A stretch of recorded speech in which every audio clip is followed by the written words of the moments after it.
Live everywhere. Daily Co's Radio on netrootsradio.com presents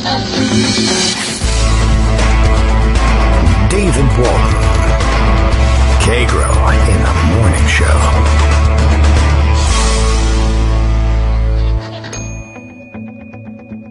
Now, here's David Waldman. Hey, how you doing, everybody? It is Tuesday, December 10th, 2019. As far as you're concerned, I have opted to pre-tape a show for today because during yesterday's show, it turns out that we had a leak in the roof, and I was able to get the roofers to come in after much cajoling today, but only at 10 a.m., which of course is right in the middle of the show, and I don't think having the roof repaired is entirely compatible with doing a live radio show. Of course, I'd have to answer the doorbell, but that's only the start of the problems, after which, of course, there would be much clomping about on the roof. So, you know, it's pretty important that we take care of this thing. And I managed to double up. I have been getting harassed by Verizon for some time now that I need to have them come in and replace my good old-fashioned copper telephone wiring connection with the newfangled fiber optic connection, which I've actually been avoiding because, you know, the good old-fashioned copper stuff works during power outages, and I like that. And the newfangled fiber optic does not, unless you, I think actually you have to purchase a battery backup of some kind, and even then, whatever, yada yada. It's just, it's a big annoyance, and I've been avoiding it for a long time. But I guess they're phasing out the copper wire, or so they claim. They figured out a way to scare me into it and told me that if I didn't get them replaced by December 16th, I would just be cut off from my phone service, which then I actually gave some thought to. So what? Doesn't everybody cut their landline now? But I'm too old for that.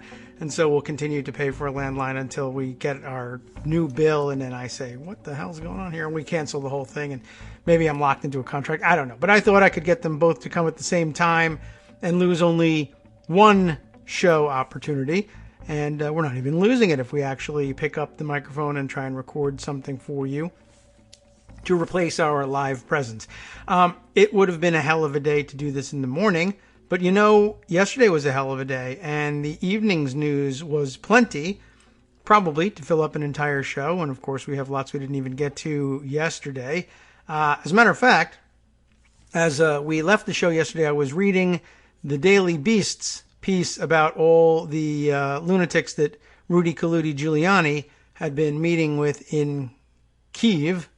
And I think we got as far as almost to the last one. We kind of rushed through the second to last name, who, if you'll recall, was described as, he did, let me get my act together. He did, in fact, manage to meet with one member of President Zelensky's party in the parliament, but apparently he was described as being the most toxic member, the most scandalous and a toxic member of Zelensky's party. And if you recall, the reason I placed some importance on members of Zelensky's party yesterday was, and the day before that, was that Trump and Pence in particular had emphasized so emphatically. Is that just terrible double usage there? Anyway, they had made such a point of saying that Zelensky, that the aid to Ukraine had been held up so that they could check Zelensky out and make sure he was the real deal for their big corruption fighting crusade.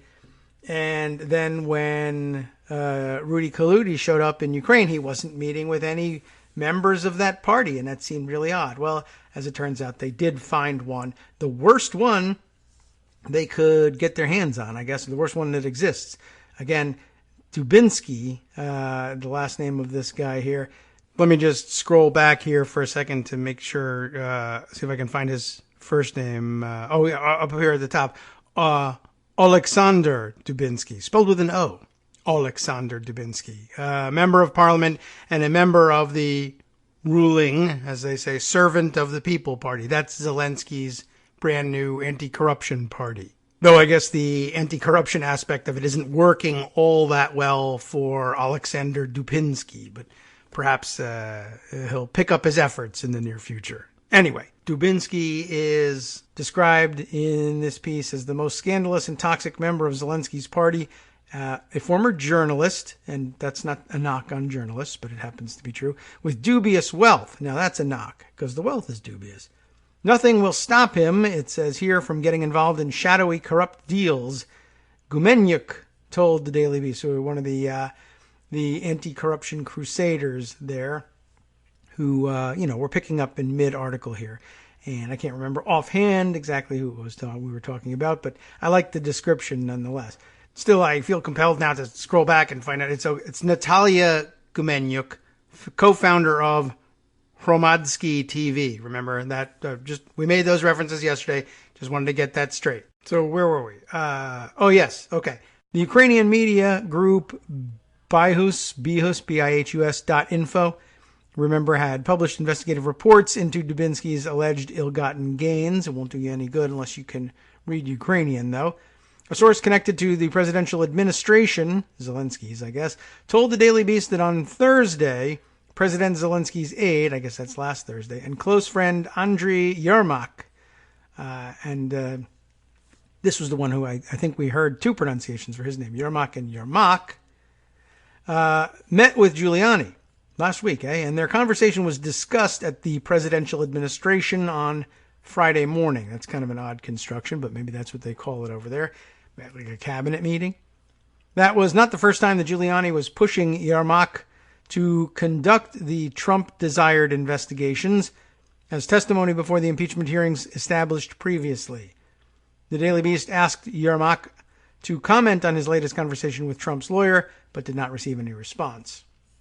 Now on to, one more meeting here. Sergei Leshchenko, a former member of the Rada, that's the parliament there, who Giuliani referred to as one of the president's enemies, said he was, quote, ready to testify in the Senate if invited.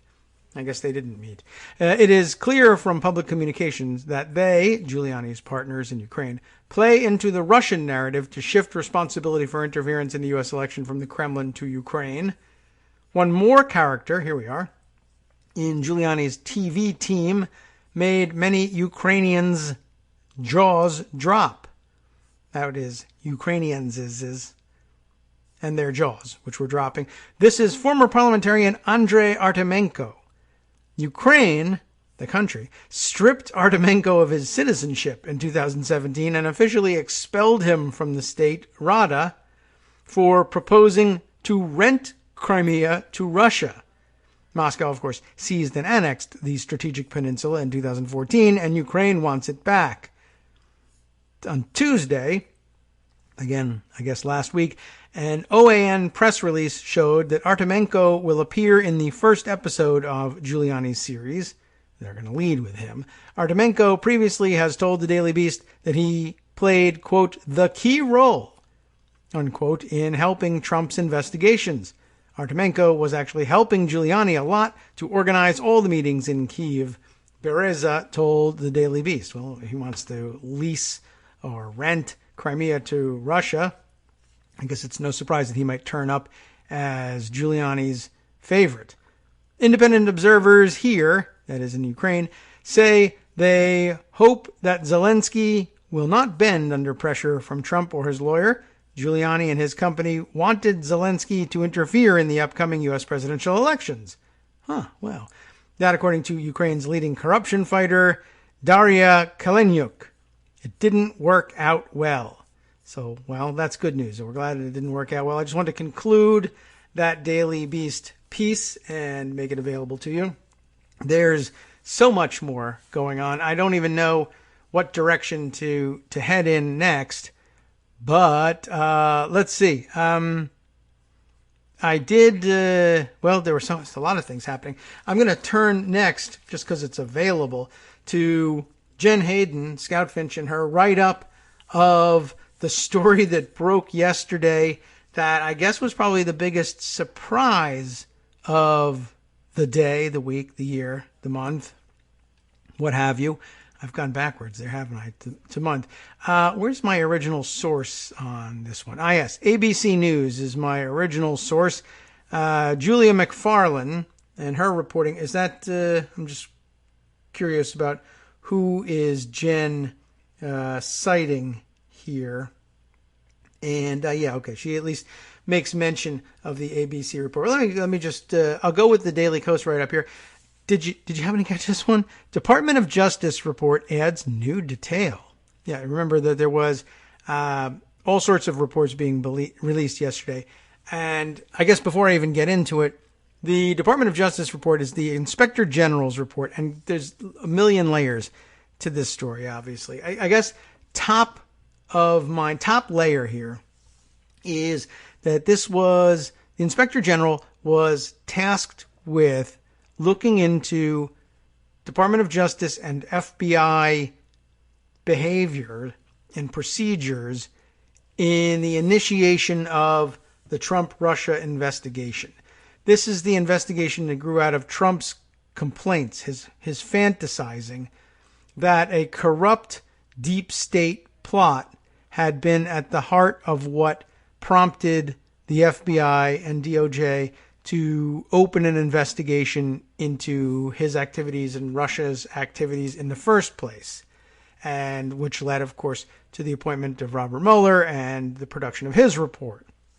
Just about everything he's been lying about has been a part of this larger conspiracy that Peter Strzok and Lisa Page were lovers and were plotting against the president, and as he likes to put it, we're executing a coup against the nation itself, even though he wasn't president at the time, and displayed this horrible anti-Trump bias, and they were going to get him, and all sorts of things. And anyway, the report turns out on that score, on all scores, to be to reveal that the exact opposite is true, which is basically, once again, another episode in how to read a Trump comment. We'll get to it, I guess, but I might as well spit out and we'll try and pull up a story on. I'll see if I can remember to pull up the story on. There's so much is happening. But yes, all of the nonsense about, the anti-Trump bias in the FBI. Look at these text messages. There are text messages in the report between pro-Trump, anti-Clinton FBI agents that are serious, for one thing, and at least equally inappropriate for another, so nobody seems to want to mention any of those things. Also wrapped up in this report is word on Trump's, fantasy that Obama had ordered Trump Tower to be bugged, that there was wiretap, that they were surveilling the Trump campaign, et cetera, Carter Page, yada, yada. And, the conclusion of the report is that no, that wasn't actually happening.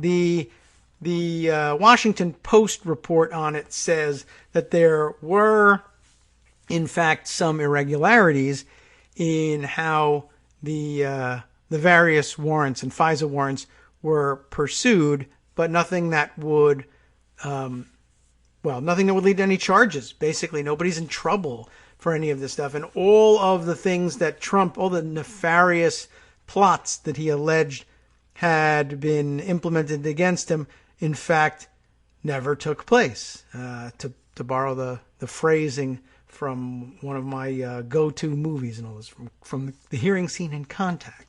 Also, by the way, part of this investigation, the idea that it was the Steele dossier, bringing us back to the original thought here, the Steele dossier that led the FBI to conclude that an investigation had to be opened, which was problematic in Trump fantasy world because the Steele dossier, to their mind, is a hoax top to bottom, and nothing's been corroborated except all of it has been corroborated with the possible exception of the P tape.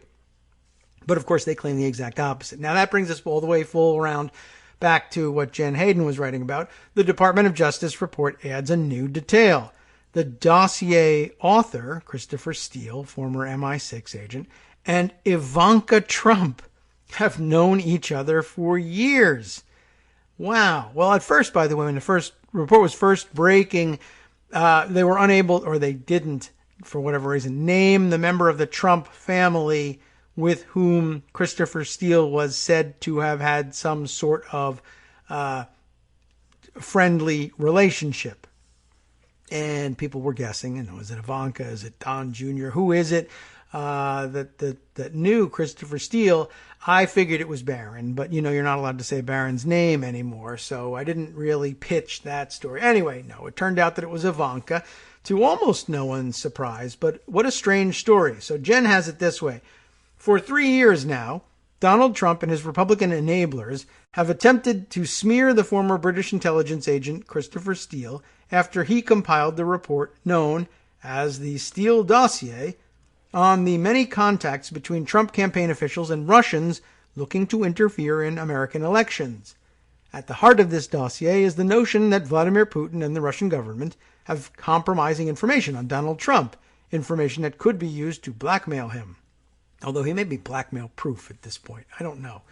At this point, would even a real P tape make any kind of an impact? I think everybody would just say, it's Trump being Trump, or Trump peeing Trump, as the case may be. Anyway, Trump and his congressional sycophants have alleged that Steele had a never-Trump bias, and with the help of Fox News have repeatedly made the false claim that the Steele dossier was the basis of the Russia investigation. It was not. Trump had used Twitter to repeatedly call Steele dopey, among other smears. Well, it turns out that the dope had repeated contacts with a high-ranking Trump official going back to 2007. According to a report released by the Department of Justice Inspector General, not only did Christopher Steele not have a bias against the Trump family, but he had a personal relationship with Ivanka Trump. ABC reports that Ivanka and Christopher Steele met at a dinner in 2007 and discussed working together in the future. How strange. Indeed, they followed through and kept in contact for years afterward, both in person and via email.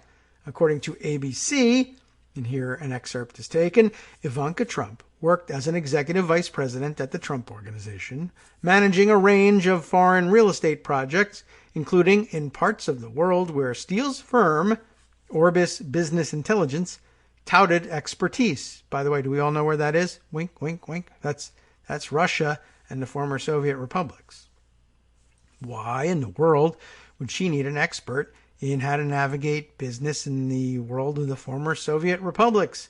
For someone who had no deals in Russia ever in his whole entire life, of course, that was a lie. And I think they whittled it back to, well, I have no current deals at the time that I'm running for president with anyone in Russia except not blackmailing me and the payments I make for that.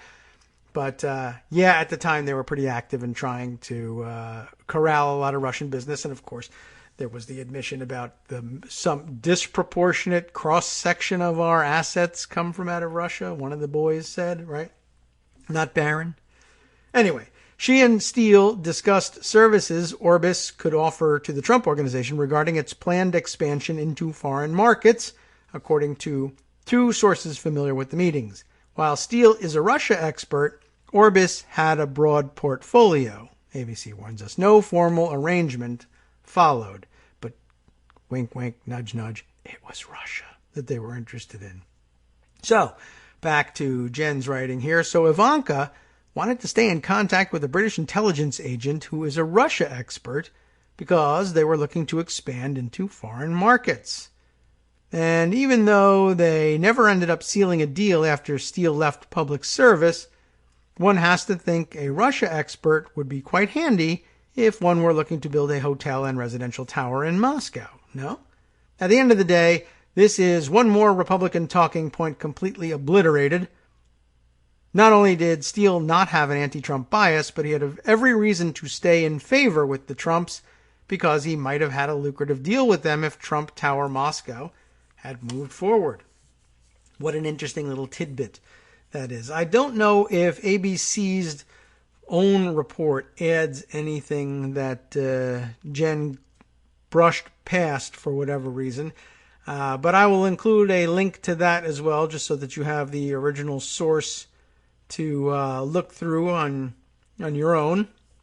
and see whether we missed anything, and let us know if you glean anything from that. I think I actually also have one more report on that subject. Oh, yes. Well, on the Inspector General report in general, to use the word general twice, it's always well advised to do that. Let me grab the Washington Post piece here and run through it just to be up to date. FBI was justified in opening Trump campaign probe. And then both sides, ready? But case plagued by serious failures, Inspector General finds. And let's run down here for Devlin Barrett, Matt Zapotowski, Karen Demirjian, and Ellen Nakashima for their reporting here. From yesterday's Post, a Justice Department Inspector General's report examining the FBI's investigation of President Trump's 2016 campaign. Ready? Rebutted conservatives' accusations that top FBI officials were driven by political bias to illegally spy on Trump advisors, but also found broad and serious performance failures requiring major changes. The 434-page report issued Monday by Justice Department Inspector General Michael Horowitz concluded the FBI had an authorized purpose, a quote, authorized purpose, when it initiated the investigation, known as Crossfire Hurricane, into the Trump campaign. In doing so, Horowitz implicitly rejected GOP assertions that the case was launched out of political animus, or that the FBI broke its own rules on using informants. By the way, Trump was almost immediately out with negative comments on the report, which I think everybody expected, but things that intimated that he had read the report thoroughly. And I mean, it was 434 pages. Nobody had read it by the time it came out Monday, except the people who had written it, least of all, of course, Donald Trump. Anyway, moving on, it asserted, though, that as the probe went on, FBI officials repeatedly decided to emphasize damaging information they heard about Trump associates and play down exculpatory evidence they found. The Bureau promptly indicated it would implement dozens of corrective measures in response to Horowitz's report, and that disciplinary action remains a possibility, though no word on what that might be or against whom, as far as I know. Perhaps it will be revealed later on in the article. Conservatives and liberals alike claimed victory in the report, with Republicans asserting it exposed serious wrongdoing, while Democrats said it validated the Russia investigation. Trump called the report's findings, quote, far worse than anything I would have imagined, but he's just not an imaginative guy. Listen to this, though. This was an overthrow of government, which it wasn't and you weren't. This was an attempted overthrow, and a lot of people were in on it, and they got caught. They got caught red-handed. The report also seemed to open a rift inside the Justice Department. In a statement, Attorney General William P. Barr disagreed with one of the Inspector General's key conclusions, saying the FBI launched an investigation of a presidential campaign, quote, on the thinnest of suspicions that, in my view, were insufficient to justify the steps taken. It is also clear that, from its inception, the evidence produced by the investigation was consistently exculpatory. Really? Well, that's the end of the quote. So too did Connecticut U.S. Attorney John Durham, who Barr handpicked to conduct an investigation similar to that of Horowitz, but I guess he's not done yet. Our investigation has included developing information from other persons and entities, both in the U.S. and outside of the U.S., Durham said in a statement. Based on the evidence collected to date, and while our investigation is ongoing, last month we advised the Inspector General that we do not agree with some of the report's conclusions as to the predication and how the FBI case was opened. Well, as I was commenting yesterday, it sucks right in dissents. That's all I can tell you, but that's what this is. They're in the minority. The process has run its course, and I guess they'll put their own fake report out too at some point. Although I thought I did have a piece stuck somewhere down below in Pocket that hinted that it was sounding like even Durham's report was going to come out eventually declining to actually level serious charges against anybody and pretty much clear the FBI of wrongdoing in all of this. I'll see if I had that right and can find that piece. Anyway, but both he and the Attorney General are crying about this thing, but, we do have this process. And the shoe will be on the other foot eventually. They will be able to say, well, you had your impeachment, you sent it to the Senate, a trial ensued, and they've declined, the Senate has, to convict the president, and he won't be removed from office. Respect the process. And we'll, if you're not hypocritical, I guess, we're supposed to sit there and take it, but who knows? Well, we'll have lots of complaints about the process too. So I suppose we have to leave the door open to the Attorney General and Durham grousing about these things. But it was observed by at least one person that I noticed on Twitter, although I don't know if I could find that tweet for you now, but it does exist. But somebody saying, I think this may be the first time I've ever seen the Attorney General say of a DOJ Inspector General's report that the Inspector General's report was too lenient on the Justice Department and that someone ought to have been caught out and called out for wrongdoing that wasn't. That is a very unusual situation, and I'm pretty sure we probably never have seen anything like that before, but that's usually because, we have coherent, even if politicized, Justice Department operating on these questions usually, but just not the case this time around. There's more to this report. We'll return to it. I'll use the 2-minute break to see if I can't find some of the tweets I was thinking about and some of the stories I wanted to share with you too. Hi everybody, it's me, David. Let's change things up from the old fundraising pitch for just a minute and talk instead about how you can be a part of our show. If you've got a smartphone or any other electronic recording device, why not sit down and record a segment for us? Read us an important article and give us your take. Read one of your own original essays, or even just give us your commentary on something you'd like to share that's important to you. Then send the file to me at kagrox@gmail.com and I'll try and work it into the show. Short segments, a few minutes in length, are easiest to fit in. And of course, I can't always guarantee that I'll be able to play everything, but if you've ever shouted at your radio or TV about something you wish was being covered, here's your chance to change that. Make the show your own. Send your submissions to me at kagrox@gmail.com.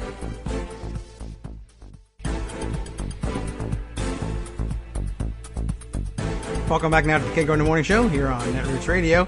I did manage to find reporting back in the Washington Post from back on December 4th that was at least the article I was thinking of. We'll see whether it says what I was thinking it was saying. And this also from Matt Zapotowski and Devlin Barrett, without their colleagues on this one for whatever reason. Barr's hand-picked prosecutor, we know who that is, tells Inspector General he can't back right-wing theory that Russia case was U.S. intelligence setup. So let's dig into this one a little bit. The prosecutor handpicked by Attorney General William Barr to scrutinize how U.S. agencies investigated President Trump's campaign said he could not offer evidence to the Justice Department's Inspector General to support the suspicions of some conservatives that the case was a setup by American intelligence. People familiar with the matter said. That would, of course, be the deep state conspiracy. But hey, who knows? They'll have another one by tomorrow to make up for it. Justice Department Inspector General Michael Horowitz's office contacted U.S. Attorney John Durham. The prosecutor Barr personally tapped to lead a separate review of the 2016 probe into possible coordination between the Trump campaign and Russia, the People said. The Inspector General also contacted several U.S. intelligence agencies. Among Horowitz's questions, whether a Maltese professor who interacted with a Trump campaign advisor was actually a U.S. intelligence asset deployed to ensnare the campaign, People said, speaking on condition of anonymity, and you know why. But the intelligence agencies said the professor was not among their assets, the People said. That's mifsud, and I think we have mentioned. I feel like we cleared up this same thing. We may have read the beginning of this piece at some point and not gone on beyond that. But, now we'll get it on the record. It's a good excuse to fill it in. And Durham informed Horowitz's office that his investigation had not produced any evidence that might contradict the Inspector General's findings on that point. That's a good clarification, because the first statement of it was merely that Durham said he could not offer evidence to the Justice Department's Inspector General to support the suspicions of some conservatives, yada yada. And I thought, well, that's kind of a weird hedge there. Like, I can't support those suspicions. Why? Because I have no evidence of them? That's a good reason. But is it that? Or is it I can't share it because my own investigation is ongoing and I plan to make the claim eventually that that was the case, and I don't want to upstage myself by revealing this information to you? But this later restatement of it, if true, reads that Durham informed Horowitz's office that he hadn't produced any evidence that might contradict the Inspector General's findings, which were, of course, that there was no such conspiracy. I guess there's some wiggle room in that. He could say, well, we hadn't yet produced any evidence, or, well, we didn't produce the evidence, someone else did, and we were just storing it for a while. I don't really know. I was just holding it for a friend, this evidence. But, I think they meant what it sounds like. Spokespeople for the Inspector General's office, Durham, and the Justice Department declined to comment. The previously unreported interaction with Durham is noted in a draft of Horowitz's forthcoming report on the Russia investigation. Now, of course, it's out, which concludes that the FBI had adequate cause to launch its Russia investigation. People familiar with the matter said. Its public release is set for Monday. Yesterday was Monday, and they hit the nail on the head. That could rebut conservatives' doubts. It didn't. Which Barr has shared with associates in recent weeks, that Horowitz might be blessing the FBI's Russia investigation prematurely, and that Durham could potentially find more, particularly with regard to the Maltese professor. The draft, though, is not final. The Inspector General has yet to release any conclusions. Now he has. And the Washington Post has not reviewed Horowitz's entire report, even in draft form. It is also unclear whether Durham has shared the entirety of his findings and evidence with the Inspector General, or merely answered a specific question. Trump and his allies have relentlessly criticized the FBI probe, which was taken over by Special Counsel Robert Mueller, as a witch hunt, and pushed for investigations of those who launched it. They have been eagerly anticipating the release of Horowitz's report, in hopes the watchdog with a nonpartisan reputation might validate their attacks. Sad trombone for that one. It just didn't work out for them. Barr told CBS News in May that some of the facts he had learned about the Russia case don't hang together with the official explanations of what happened. He declined to be more specific. In response to recent reports about Barr's skepticism about the forthcoming Inspector General report, Justice Department spokeswoman Kerry Kupech said in a statement that the watchdog's investigation, quote, is a credit to the Justice Department, or rather the Department of Justice. Well, that statement's no longer operative, I'm sure. His excellent work has uncovered significant information that the American people will soon be able to read for themselves, Kupech said. Rather than speculating, people should read the report for themselves next week, watch the Inspector General's testimony before the Senate Judiciary Committee, and draw their own conclusions about these important matters. Wow, she's going to get fired. Horowitz's draft report concludes that political bias did not taint how top FBI officials running the investigation handled the case, people familiar with the matter said, but it details troubling misconduct that Trump and his allies are likely to emphasize as they criticize the Bureau.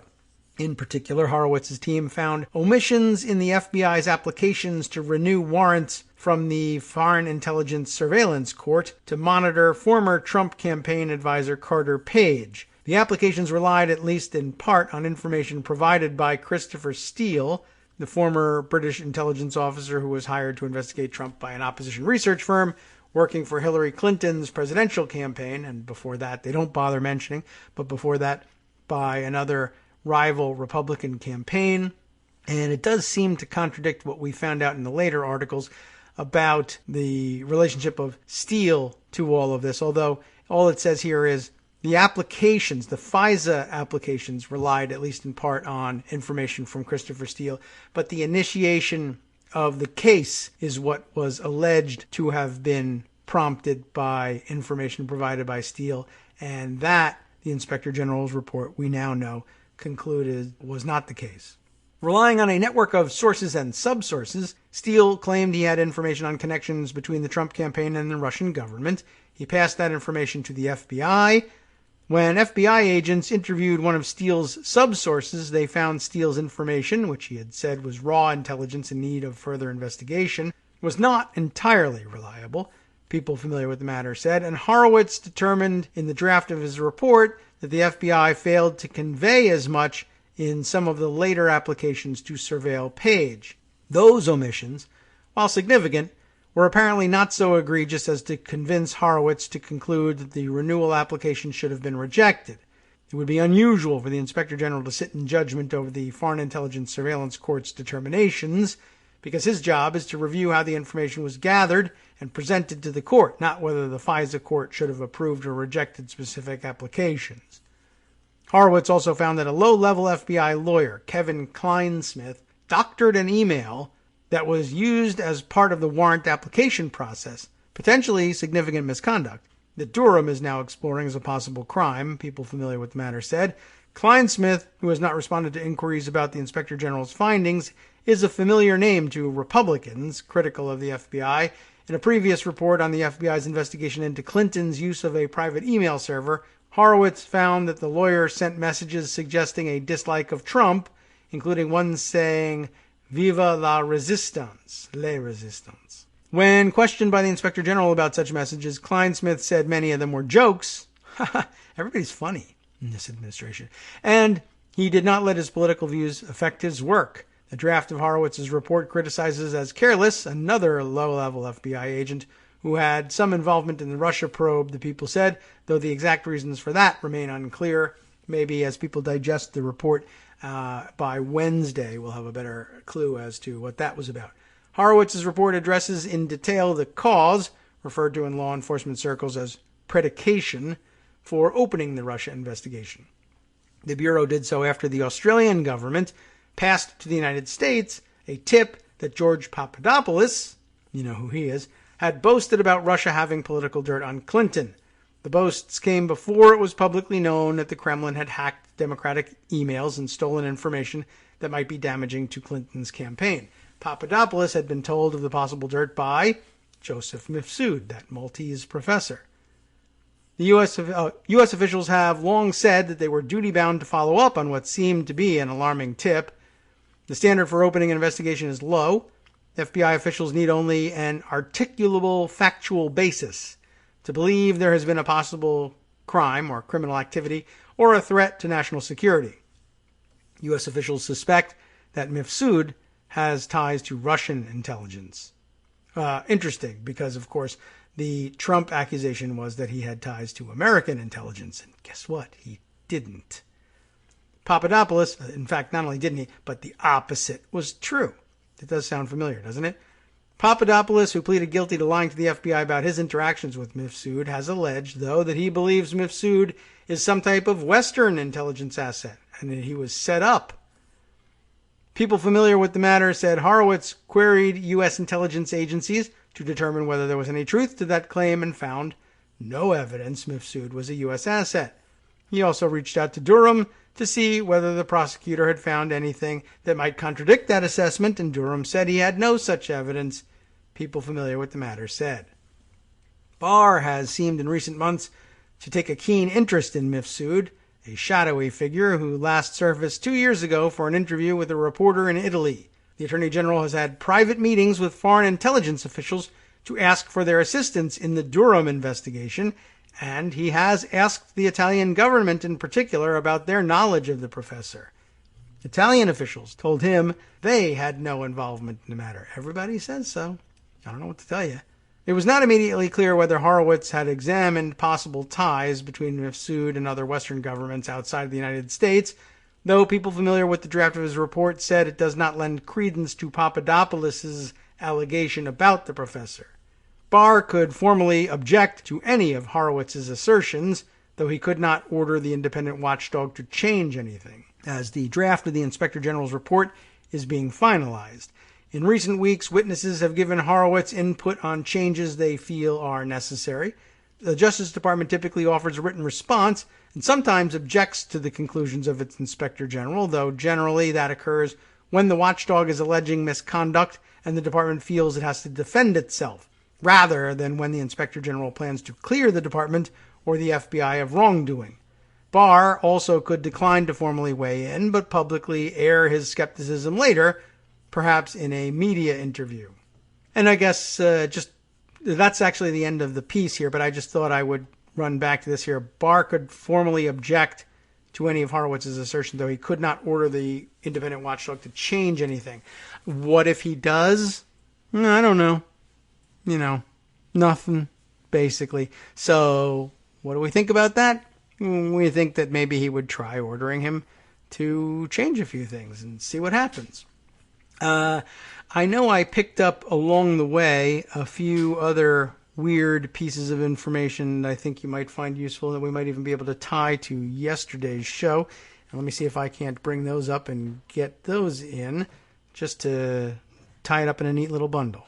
So this was definitely one of them I wanted to share. Ryan Riley of HuffPost tweeting out an excerpt, the screenshot excerpt, I guess, that he took of the Inspector General's report, and I'm not clear, what page it came from, but it's actually the footnotes here, and I guess it's deep into the report because it looks like it's footnote 477.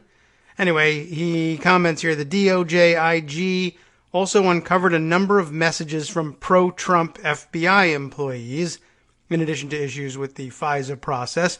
But here we get back to that example of projection where once again Trump is decrying the unfair bias being portrayed, being revealed in the stroke page text messages. And look at what else is going on here. I mean, this is really remarkable. So in this footnote here, we reviewed the text and instant messages sent and received by the handling agent, the co-case handling agent, and the SSA for this CHS. And I'm a little lost in the jargon here, but I guess SSA is like senior special agent for this CHS. Maybe I can look up what that is and find it quickly. What do you think?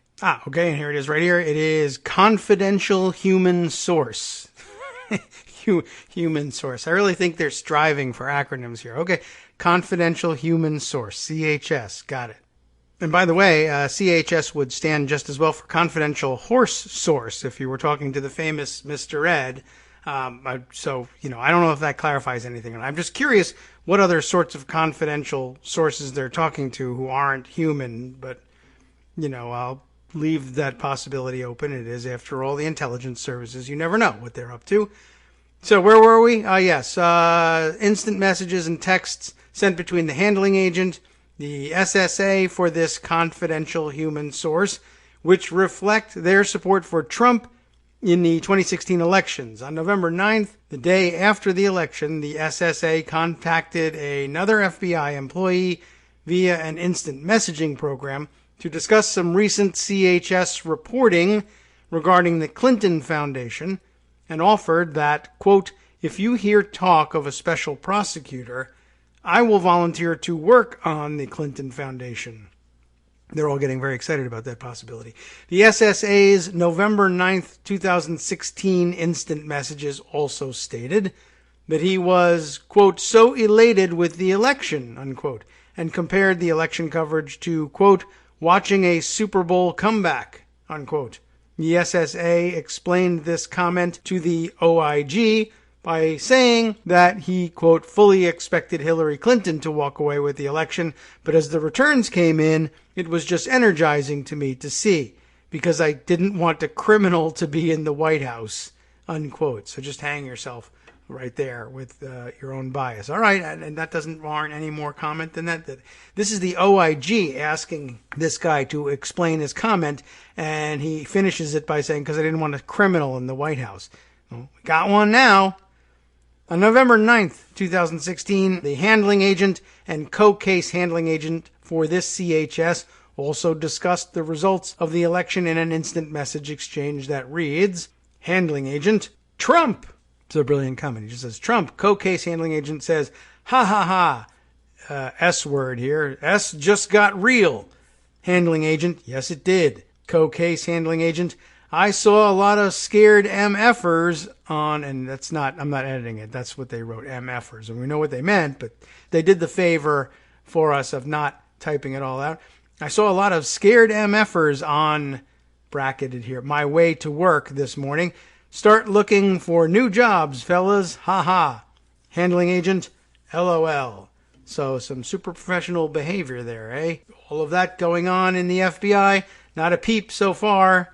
No calls, as far as I'm aware, from the Republican quarters for investigating these two or forcing them out before their pensions come due or faking their chit-chat along with, I guess you could, why not throw in a couple of orgasmic noises like you did for Lisa Page, even though I guess there was the excuse that they had an affair, but I don't know what these two guys are doing. They certainly seem to be intimate with one another outside of work hours. Who am I to judge? It could be anything, right? Who knows? Oh, and it turns out there's more here too. The co-case handling agent saying, "Come January, I'm going to just get a big bowl of popcorn and sit back and watch." Handling agent, that's hilarious, though really, it just doesn't seem all that hilarious at all. But it was very interesting to see, of course. And, I don't know that there'll be any repercussions from this, but there really ought to be. As our friend NYC Southpaw put it in tweeting about the same exchanges here, he's just more calmly saying, some FBI agents' text messages uncovered by the IG report show that unnamed agents, and I don't see why they should remain unnamed, held ardent pro-Trump and anti-Clinton sentiments. This is obviously a counterpoint to and an important context for the Stroke and Page texts that became famous last year, and why many of us said that DOJ's decision to release their texts during an ongoing investigation and without context was so patently abusive and unfair. There's more here, by the way, but let's see. He continues on with the that's hilarious and the popcorn exchange. But he's got more, Southpaw does, to his text here with a lot of redaction in this one. It says, these text messages arise in some of the most heavily redacted and intriguing pages in the report, discussing two confidential sources, one of whom provided secret information that the IG appears to have been alarmed to find still residing in FBI files. Very interesting, with very text-heavy pages with lots of redaction. I'm curious about what's in here. It's just by way of sampling with all the redactions here. We also learned of two other FBI CHSs, one of whom held a position, redaction, and the other of whom, redaction. We found no evidence that the Crossfire Hurricane team ever knew about the CHS who held a position, redaction, and accordingly no evidence that the CHS was tasked to do anything as part of the Crossfire Hurricane investigation. With respect to the CHS with connections to redaction, the handling agent told the OIG that this CHS regularly provides a ton of information on all sorts of things, that's a quote, to the FBI without being tasked, and brings reams of information to their meetings. In March of 2017, after the campaign had ended, the CHS voluntarily provided her handling agent with 5 sets of documents on multiple topics, large redaction. According to the handling agent, this was not information that he had asked the CHS to obtain or provide to the FBI. The handling agent told the OIG that the CHS gave the redaction to the FBI because the CHS, quote, thought it was of interest to the U.S. government, unquote. Starting to sound like Felix Sater or something. The handling agent placed the materials into the FBI's files. Also in March 2017, the handling agent forwarded the redacted to his supervisor, who sent it to FBI headquarters, after which it was provided to the Crossfire Hurricane team for review. Later, the handling agent learned from the CHS redaction. An intelligence analyst assigned to the Crossfire Hurricane team asked the handling agent redaction from the CHS, which the handling agent placed in the FBI's files and sent to the Crossfire Hurricane team. The Crossfire Hurricane intelligence analyst who reviewed redaction advised Crossfire Hurricane supervisors and case agents that there was not, quote, anything significant in redaction. Moreover, the Crossfire Hurricane team redaction. The OGC unit chief told the OIG she had no concerns about the Crossfire Hurricane team receiving redaction was over, and that because the focus of the Crossfire Hurricane investigation was trying to identify whether or not the Russians had infiltrated or were working with U.S. persons associated with the Trump campaign, it would have been fine to collect it either during the campaign or afterwards, because it went to the heart of the question of whether or not there was any sort of conspiracy. This continues on for some length here. It is this second page of this screen grab that the texts that we read about earlier appear as footnotes. There's a little bit more here. The handling agent for the CHS told the OIG that he did not recall asking the CHS any questions. Redaction, large redaction. The handling agent said he was aware that the CHS may have had some political meanderings, really? Meanderings? Toward redaction, and was trying to be associated with that. But the handling agent did not understand or inquire about the full extent of the CHS's involvement. The SSA in the field office, who supervised the handling agent, told the OIG that he had no memory of knowing redaction. He characterized the CHS's redaction involvement as the source's hobby or outside interests. He said the FBI did not have a source in the campaign, redaction, that we didn't even know about at the time or didn't care about at the time. He said that in his view, any redaction was totally separate from the CHS's work with the FBI. He added that because the CHS was a Trump supporter, he was, quote, not worried about the source trying to provide information or getting dirty information on Trump. He said any suggestion the CHS, quote, was directed to damage or investigate the Trump administration is just absurd, unquote. That is a little bit intriguing, but it goes nowhere and tells us nothing. So perhaps it was a waste of time, but I was just sort of, Southpaw, usually a pretty good curator there, but I didn't feel like I learned all that much. So sorry about that one. Let us continue on. I do have another very interesting selection from the report along similar lines that takes us in a slightly different direction and takes us a little bit back to yesterday again and even further back in our program history. These are tweets from Ken Bensinger, a reporter with BuzzFeed News and author of a book that I'll tell you about perhaps as we get into this selection. But he's got this bit. He says, some interesting FIFA/Steel related tidbits in the IG report dumped today, and some additional dots connected based on my own reporting. Ken is the author of a book called Red Card, which, I'm sure it's got some kind of a subtitle, so let's go check it out on Amazon.com. Red Card, How the U.S. Blew the Whistle on the World's Biggest Sports Scandal. And I think I've seen the book before. There are several books about the scandal. It may very well be that we read an article that excerpted from the book at some point just to establish that FIFA-Trump connection. Anyway, so Ken goes on to say, the FBI, quote, would not have had the impetus to open the FIFA investigation in 2010 if not for Steele's contact with the Bureau. So we can credit him with that, as we have in the past. And he's got a screen grab here with a little bit of highlighting in it that reads, Handling Agent 1 stated that in the summer of 2010, Steele introduced him to a contact who had allegedly obtained information about corruption in the International Federation of Association Football, or FIFA. That's the actual title that goes along with it. Another language, obviously, swapped things around into FIFA. But okay. According to Handling Agent 1, but for Steele's assistance in arranging this meeting, and this is the highlighted part, the FBI would not have had the impetus to open the FIFA investigation in 2010.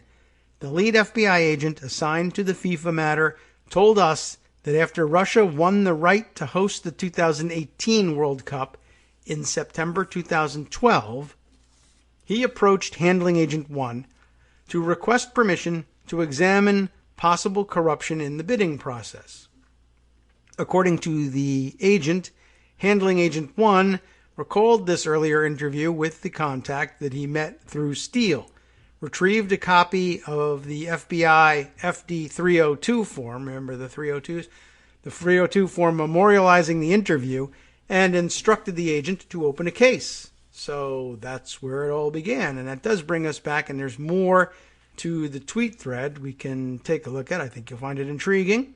Ken continues by saying that Steele was introduced to his FBI handler by Bruce Orr. You remember that name? Trump used to attack him all the time. In the spring of 2010, in the summer of 2010, Steele introduced FBI agent to a contact who had allegedly obtained information about corruption in FIFA. And these are all little bullet points he's put in these tweet here. Thirdly, the contact was British investigative reporter Andrew Jennings, per my reporting. That would be Ken Bensinger's reporting. Next tweet says, in July of 2011, Steele provided his FBI handler a report about a conversation between Vladimir Putin and Dmitry Medvedev. There's Medvedev again.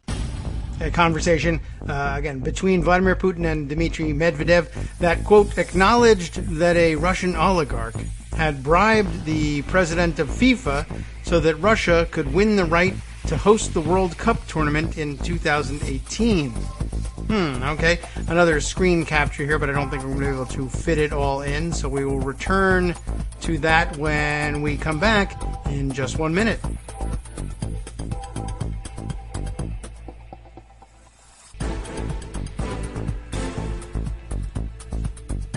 Welcome back now to the Kagro in the Morning Show here on Netroots Radio. Didn't mean to leave you hanging, but at least it wasn't for very long. That was a rather intriguing intro in that tweet. July 2011. Steele provides an FBI handler a report about a conversation between Vladimir Putin and Dmitry Medvedev that acknowledged that a Russian oligarch had bribed the president of FIFA so that Russia could win the right to host the World Cup tournament in 2018. That's rather major. Here's the screen grab here. I mean, I will say this. It is Ken's habit here to take the screen grabs and highlight a piece and then simply reproduce that piece in his tweet. So sometimes I'm finding it's not always worth reading the screen grabs here. Additionally, Handling Agent 1 told us that Steele provided 2 other investigative leads to the FBI connection with the FIFA investigation. Yeah, you know what? This is just... He's just basically said the same thing. So we learned the hot bit there already. I guess he's just including the screen grab by way of proof.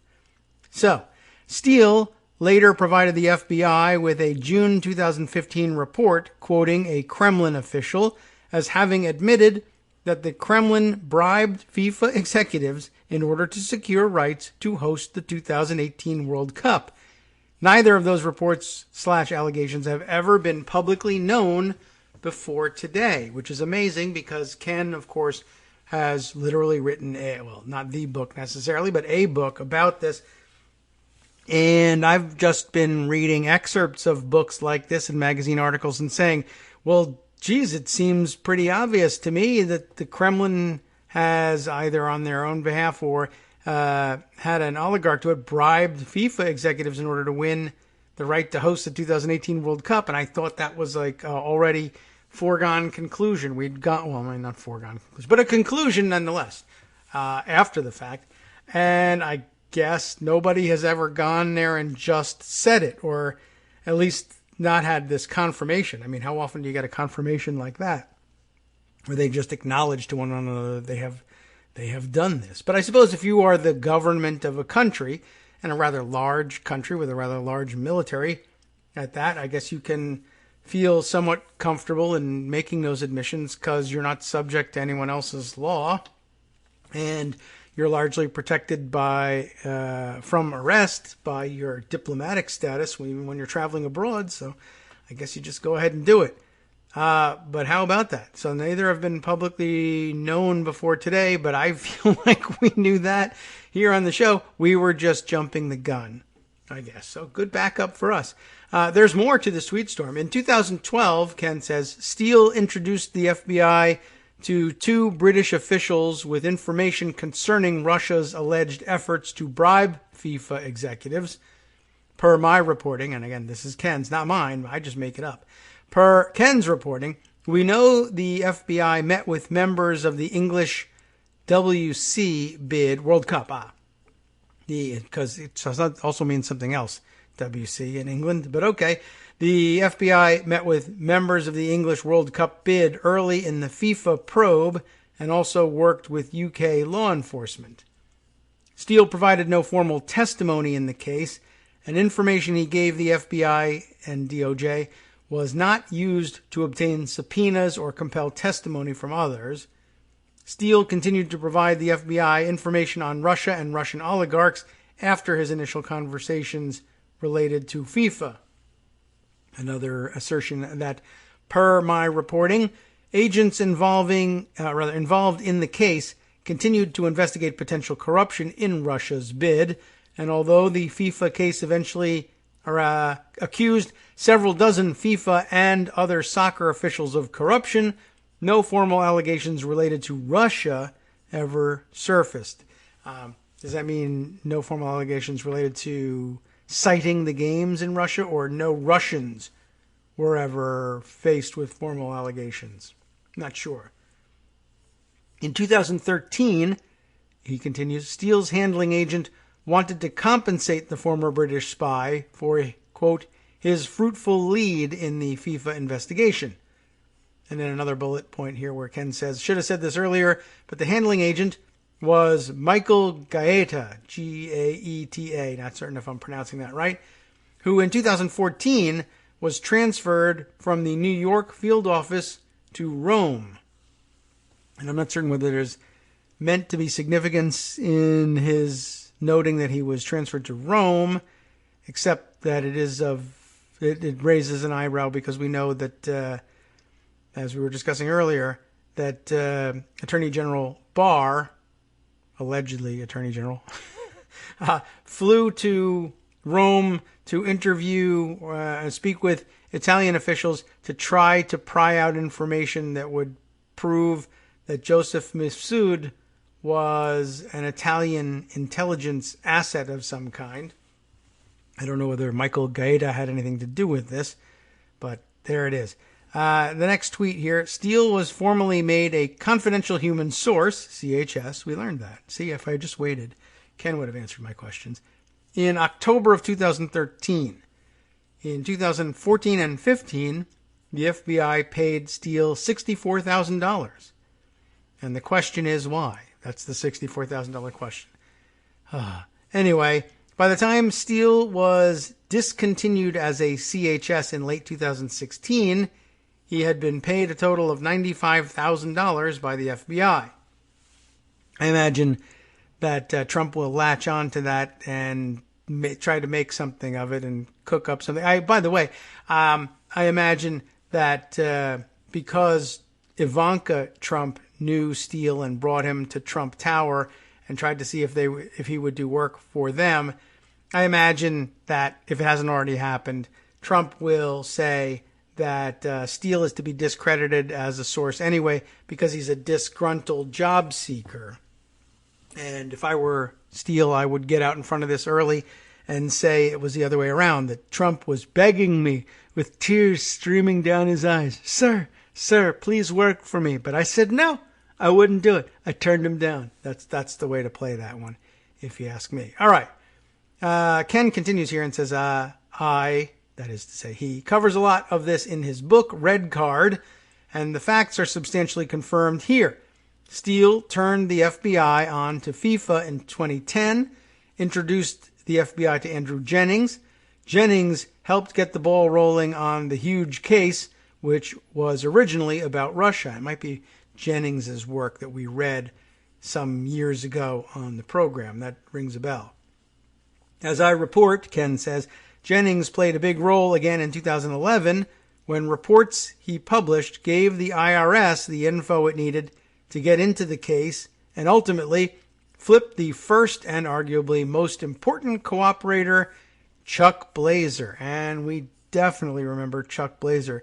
Chuck Blazer, of course, was the guy who, one of, I think, 3 FIFA officials that maintained a residence in Mos Eisley and Trump Tower, which is pretty amazing. And it was a rather storied occupancy. Chuck Blazer's was. Chuck Blazer's dead now, just so happens. By the way, Ken finishes up his tweet thread here by saying, but the Russia piece has always, I guess he means been, shrouded in secrecy, and my sources have been very reluctant to discuss.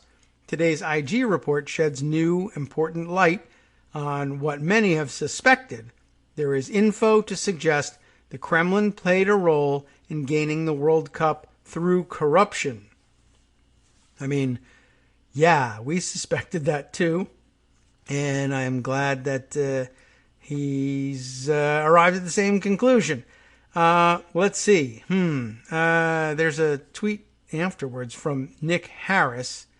Nick Harris is, his profile, besides being verified, says that he is with Sporting Intelligence, a perpetually skeptical attempt to make sense of sports' relationship with money. Not certain whether that's the name of a book or a blog or whatever, but okay. And he responds to Ken's tweet thread with a tweet of his own that is dated January 20th, 2018. He's retweeting it, and it says, also coming up, the revelation that the man who ultimately started the chain of events that brought down Blatter's FIFA, remember Sepp Blatter, also the man who introduced Andrew Jennings to the FBI. To do so was former spook Christopher Steele, author of that Trump dossier. And now, of course, we know that. But I said that Chuck Blazer's tenancy in Trump Tower was rather storied. I mean, we've heard a lot of different stories about it. And over the years, it's been reported that he had 2 apartments on the same floor, although some people reported that he owned the whole floor. But he had 2 apartments, and one was strictly for his cats. You remember this guy? And he just kept his cats there, and apparently they were, of course, they were cats. They peed all over the place. It was disgusting. And Chuck Blazer's apartment, as I recall, was not much better shape than that. But I also recall that we read somewhere along the line that Trump filmed something, a short video of some sort, in Chuck Blazer's apartment for some reason. I wish I could remember what that was about. Maybe I can take advantage of the fact that we're taping and quick look that up. But if I can't grab it real quick, I'll move on. But yeah, so Chuck Blazer lived there. He headed the North American, or the American federation that was part of FIFA. I can't remember what it stood for, but it was like CONCACAF.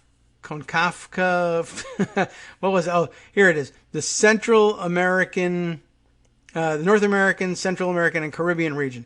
CONCACAF, maybe. I don't know. CONCACAF.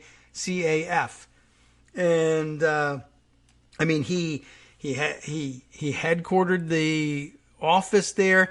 One report I read said that he was paying $1 million in rent to Trump to locate the offices there.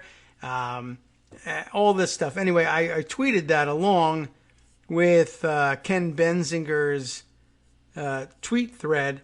And by the way, he came back and disputed that at some point and said that was largely incorrect. It wasn't that that Chuck Blazer owned a whole floor. He didn't even own close to it. And that he says the cat apartment was a myth. I was so disappointed to find out that might be the case. But he's the one that's written the book, not me. I'm inclined to believe it. It was awfully difficult to believe that he really would have done something as weird as that. But I mean, everybody in Trump Tower is crazy. And I mean, at this point, who knows what to believe? I mean, again, I'll believe him because he was researching a book. And I mean, I'm sure that he must have been dying to find out whether that was true or not. But, there it is, is all I'm saying. That's, he says it's not actually the case. And I'm sorry to find out that might be true. But, like I said, it could be anything here. It's no crazier than Ivanka already knowing Christopher Steele. It's no crazier than a P-tape, for that matter. I can't tell you which one is the more likely. That there really is a P-tape, or that Ivanka Trump turned out to have a friendly relationship and be familiar with Christopher Steele for all this time while her father's attacking him. I mean, he's central to the made-up fantasy world Trump defense. And Ivanka just sits there like a bump on a log and has nothing to say and all this. That's because she's complicit in all of it. And it should surprise no one. But anyway, I just thought that was it was good to know, good to find out. Well, how does Ken put it here? He says that Blazer rented an apartment in Trump Tower. He didn't own the condo. The apartment for Kat's story is a myth, and it wasn't the entire floor by a long shot. But it is true that CONCACAF rented its offices in Trump Tower since approximately 1991. So, that's a hell of an angle on all this stuff. By the way, the other officials who lived in Trump Tower, I don't have it immediately at hand any longer, but I thought we had read a long time ago that the other CONCACAF, God, I have no idea how that's pronounced, official, Jack Warner, is he Bahamian? Was that right? Or he's from he's, I guess, from Trinidad and Tobago, but yeah, I thought. I guess at some point they have another office. Oh yes, it was legally based in Bahamas, the federation itself. But Jack Warner may also, I think, have had an apartment in Trump Tower, which is an awfully odd thing to have happen. I don't know whether he really had one or whether he just crashed in the offices of the Federation, which weren't really offices, but rather just another apartment that Chuck Blazer kept handy. I don't know. There's also a report that I have in looking things up, an old AP report from, I don't know, way back when. What's the date on this thing? January 3rd, not that far away. January 31st, 2017. North America mulls soccer World Cup bid in the Trump era. You remember when they were considering a joint bid by United States, Canada, and Mexico?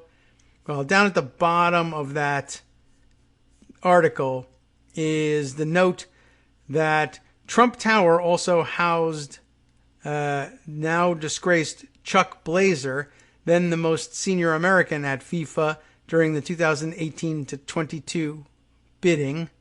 I see. During the 2018-2022 bidding, I suppose, and the star cooperating witness in the DOJ's case that rocked FIFA since May of 2015. It actually leads in by saying, when the U.S. last bid for the World Cup, Trump was the longtime landlord to CONCACAF in Trump Tower on Fifth Avenue. The soccer body has since left Manhattan for Miami. Then they note Chuck Blazer was also living there. And then it says at the very end, one indicted suspect in the case still resides in Trump Tower under house arrest. Jose Maria Marin was chairman of the 2014 World Cup organizing committee in his native Brazil. So just throwing that out there. This was 2017 that they were saying he still lives there under house arrest. And I guess I wonder about that now, with Trump always complaining, they're wiretapping Trump Tower and They're surveilling Trump Tower. In addition to there being criminals that they're pursuing for various conspiracies and racketeering rings inside Trump Tower that we've heard about, illegal gambling, possibly human trafficking, et cetera, et cetera. Yeah, there's probably a lot of wiretaps in Trump Tower because among the residents of Trump Tower is someone living there under house arrest from this very same scandal. So possibly as many as 3 FIFA officials involved. I don't know to what extent in this particular bribery scam, living in Trump Tower, and so are their cats, and so's the offices. And gosh, it's just also strange that all of this corruption just keeps swirling around our president. And wow, it's so hard to understand. Anyway, just a bit of a head scratcher. If you're wondering why they're wiretapping Trump Tower all the time, it's because it's full of criminals, top to bottom.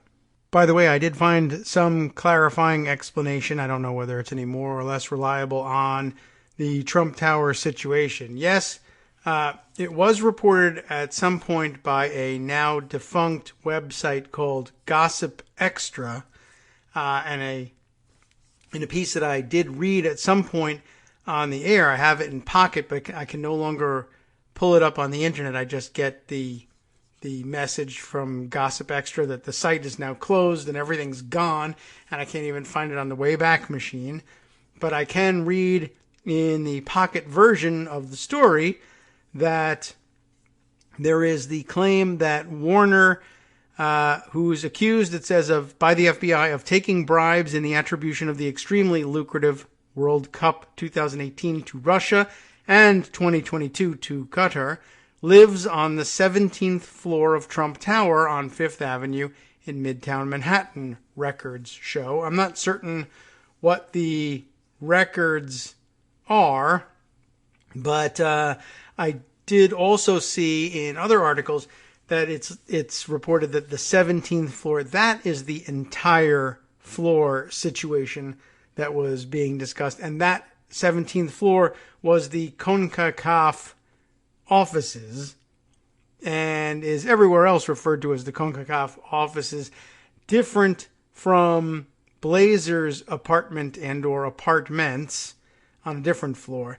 But I'm guessing that Warner probably crashed at the office while he was there, and it may not have been much of an office. It may just have been, or maybe partially offices and partially living quarters, and maybe lots of FIFA officials made use of the space when they were in New York. New York is a place that they might actually turn up once in a while, so you never know. I thought that was very interesting, and not the sort of arrangement that normal people have access to. But there was lots of reporting in this piece about, this piece and others, about how close the relationship was alleged to be between Chuck Blazer and Donald Trump, and I'm not really sure how much to make of that. Everybody involved in these relationships tends to exaggerate the friendship in good times and diminish it in bad, and we're in bad times right now. So, okay. I just thought that was another interesting chapter and another interesting look back at the FIFA stuff, and I think it's going to keep cropping up. Okay, in other news, I do have a tweet crossing the transom here from Rachel Bade, Washington Post Congress reporter, who said last night that this was breaking news. House Dems expected to unveil 2 articles of impeachment against Trump, abuse of power and obstruction of Congress, per multiple leadership sources and members close with the investigation. Presser tomorrow, that would be today now, and markup likely Thursday. That surprised me a little bit. I didn't think that they were ready for markup just yet, and my guess was that they wouldn't, they might make it to a markup this week, but not a floor vote. And I guess that's still the case. If that was in fact, I can't remember exactly how I ended up guessing at it, but okay, I'm still surprised that it's moving so quickly. I don't know whether they mean that there will only be 2 articles of impeachment when all is said and done, or whether 2 is what they're ready with now, or what. I have a report from The Hill on it. Maybe that'll clear things up. Olivia Beavers reporting for The Hill. House Democrats expected to unveil articles of impeachment Tuesday.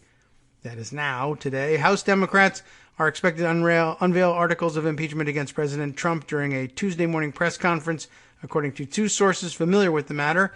Judiciary Committee Chairman Gerald Nadler of New York, Intelligence Committee Chair Adam Schiff of California, and other relevant committee chairs. By the way, I did find a list of all the various committees covered by the rule governing the impeachment process. And yes, Foreign Affairs is in it. Yes, Financial Services, Oversight, Government Oversight and Reform, and also House Ways and Means, I guess, was also instructed in this in case they wanted to do something with the tax issues, tax returns or whatever. Anyway, so the various relevant committee chairs are expected to make the announcement, the timing of which is a sign that Democrats plan to stay on track with their fast-changing goal of wrapping up, fast-charging goal. I wish it was fast-changing into a slower-charging goal of wrapping up the impeachment inquiry into Trump's contacts with Ukraine ahead of the holiday season. 2 sources said Democrats are expected to introduce 2 articles of impeachment. One of the sources, a senior Democratic aide, said they will be obstruction of Congress and abuse of power. The aide noted, however, that the Democrats have not fully closed the door to a 3rd article, or on a 3rd article. That's good, because there should be about 18 articles, unless, of course, they're dividing it up into tranches and are just going to send 2 articles, 3 articles at a time, once every couple of weeks, which I think is a great plan, and no one else really seems to agree, not inside the House anyway. These are very wide-ranging descriptions, and it may be that, I don't know, it may be that they add to it, it may be that they have something more specific. It's going to make for a field day for Republicans, who, of course, will portray this as, we went through the charade of the Mueller report, and then that made some specific allegations, and no articles of impeachment alleging any of that stuff, except actually, if you look closely at the report, which none of them did, the obstruction of Congress charge certainly could be said to stem from the Mueller report or from the Ukraine investigation. Abuse of power, again, I guess could come from either one, or, I'm afraid that the Republicans will just argue that neither comes from either, and there are no specifics, and the whole thing has been a waste of time. No one's really going to buy that right away, but I expect that's where they're going to go. I'm not terribly concerned about it, but maybe do something to prepare for it. I don't know. Anyway, I'm not thrilled about the limited number of articles and the vagueness of the articles, but maybe some things will be cleared up for us later on today, i.e. Tuesday. That will make us feel better about this stuff. Multiple sources also said told The Hill they believe the markup of the articles will take place either Wednesday or Thursday. So no clarity on that yet. Thursday is more likely, I think. Though they noted that the precise time had not been confirmed. Representative David Cicilline of Rhode Island told reporters Monday evening that Democrats are going to work through the night to determine the exact articles they expect to introduce, though they have been heavily indicating the rough outlines of what they believe are impeachable offenses. Last week, Democrats heard from 3 constitutional scholars who said they believe Trump committed 3 impeachable offenses: abuse of power and bribery. Where's that one? Obstruction of justice and obstruction of Congress. Nadler was tight-lipped after leaving a meeting in Speaker Nancy Pelosi's office ahead of the gathering with members of his panel and declined to comment on how the articles of impeachment would take shape. Foreign Affairs Committee Chairman Eliot Engel also declined to say what the announcement would be, but he assumed a more somber tone that suggested serious next steps. I think a lot of us believe that what happened with Ukraine, especially, is not something that we can just close our eyes to, Engel said as he left Pelosi's office. This is not a happy day. News that impeachment articles are imminent comes on the same day that Democrats and Republicans dueled over the propriety of Trump's contacts with Kyiv.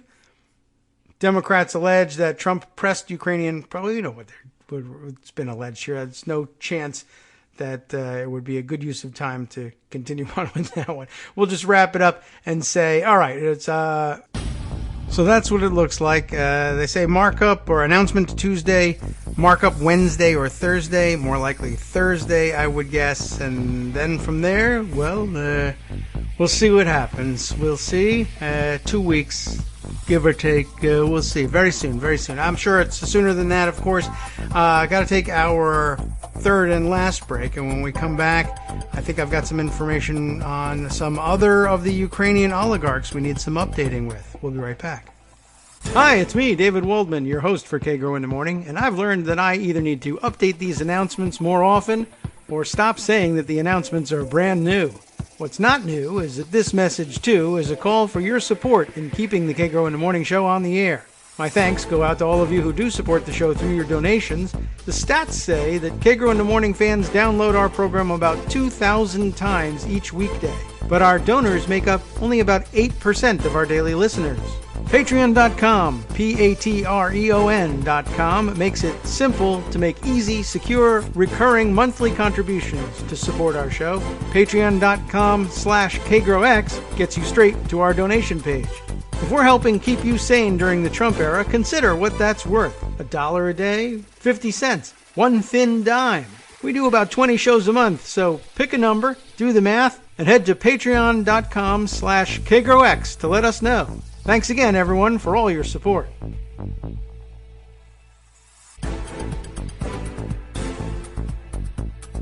Welcome back now to the Kagro in the Morning show here on Networks Radio.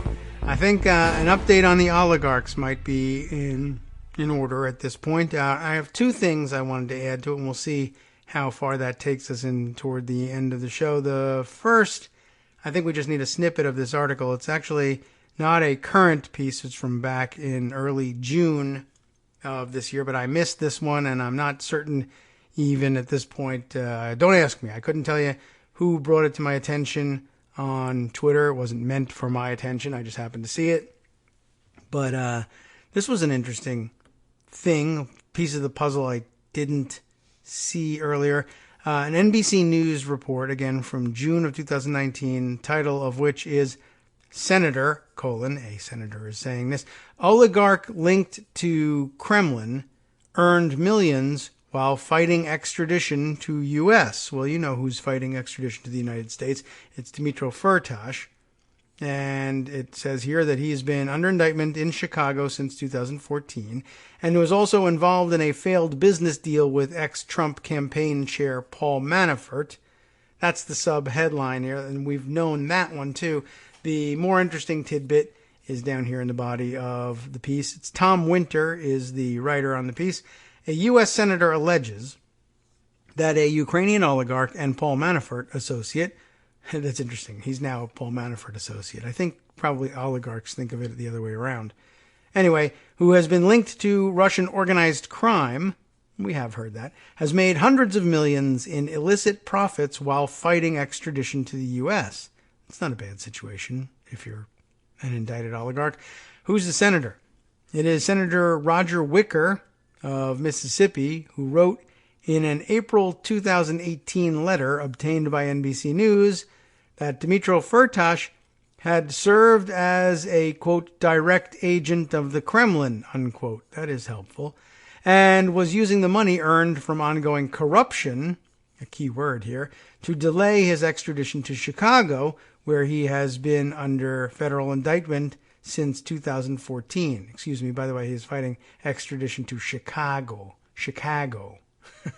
I want to get that at least, well, I wanted to make fun of the accent, and I don't think I even did a good job of it. Anyway, the point here is this very interesting letter from Roger Wicker, who is, of course, a Republican, noting that the problem here is corruption and naming Dmitry Firtash, in his opinion anyway, as a direct agent of the Kremlin, which you wonder whether Wicker has had to answer any uncomfortable questions lately about, say, how he feels about Joe DeGeneva and Vicky Tensing representing Firtash and working with Lev Parnas to do so, and working with Rudy Giuliani as well, and getting all this done. If he is a corrupt oligarch and direct agent of the Kremlin wanted in the United States for crimes of fraud. What are we doing having super Trump supporters represent him fighting the DOJ against his extradition? I'm just curious whether anyone has asked Wicker. The letter is further quoted here. It says, this corruption undermines Ukrainian reform efforts that the United States strongly supports, Wicker wrote to then Attorney General Jeff Sessions. He asked Sessions about the status of Firtash's extradition case. The contents of Wicker's letter, which was obtained by NBC News after Freedom of Information Act litigation with the Justice Department, have not previously been reported. I wonder why they were clued in, how they got clued into that, and why the Justice Department was so reluctant to let it go. Firtash was indicted in 2014 for what federal prosecutors in the Northern District of Illinois allege was his role in bribing Indian officials, you remember this, in order to get lucrative mining deals to sell titanium to Boeing. Arrested in Vienna, March 2014, released on $174 million bail, and has been contesting his extradition to the U.S. ever since. The rest of the article is mostly about what was then his situation, and is largely populated by quotes from Lanny Davis, who used to be representing him. Although there's this bit here. Federal prosecutor said in a 2017 filing that Firtash and his co-defendant in the alleged scheme, Andras Knopp, K-N-O-P-P, Knopp, have been identified by United States law enforcement as two upper echelon associates of Russian organized crime. Now, as I said, and the rest of the piece is largely Lanny Davis passing on Firtash's denials of all of this. But, there's some interesting language up here. Wicker's letter alleges that prior to 2014, Firtash acted as a, quote, direct agent of the Kremlin, unquote, during a separate scheme to skim money from natural gas transfers between Russia's Gazprom and Ukraine. Court documents and leaked Department of State cables reviewed by NBC News say Firtash was involved in the scheme from at least 2005 to 2010, about the time that he had to dispose of Yulia Tymoshenko in all this. But that angle comes up later. By manipulating natural gas prices, the Wicker letter says, the Kremlin used Rosukrenergo, remember that crazy unpronounceable name, as a tool to keep Kyiv, then spelled Kiev, dependent on Moscow. According to the court documents, Rosukrenergo, or Energo, I'm not sure which, was a firm created by Firtash and Gazprom, which is majority owned by the Russian government, to skim money. Despite his arrest in 2014, Wicker wrote, Firtash continues to engage in corruption in Ukraine, reaping hundreds of millions of dollars in illicit profits. His letter estimated the gross amount earned since Firtash's arrest as $1.5 billion. So I guess he can afford lots of lawyers. All right. Well, I just wanted to take note of that and then move over to this piece from TPM, an exclusive for them. And it reports on another oligarch whose name we've heard before and who I guess I thought might possibly be in the clear in all of this. The exclusive, oligarch Kolomoisky, linked to Giuliani campaign for dirt. Josh Kovensky wrote this piece just yesterday. Hidden behind a retinue of fixers, intermediaries, and opportunists lurks another figure in President Trump's Ukraine scandal. You probably haven't heard of him. Oh, I love that construction. Of course, we have heard of him. This will probably be, I think this is the third, if not the fourth article we've read on Kolomoisky. But golly, draw me in, pull me in with that line that I haven't heard of him.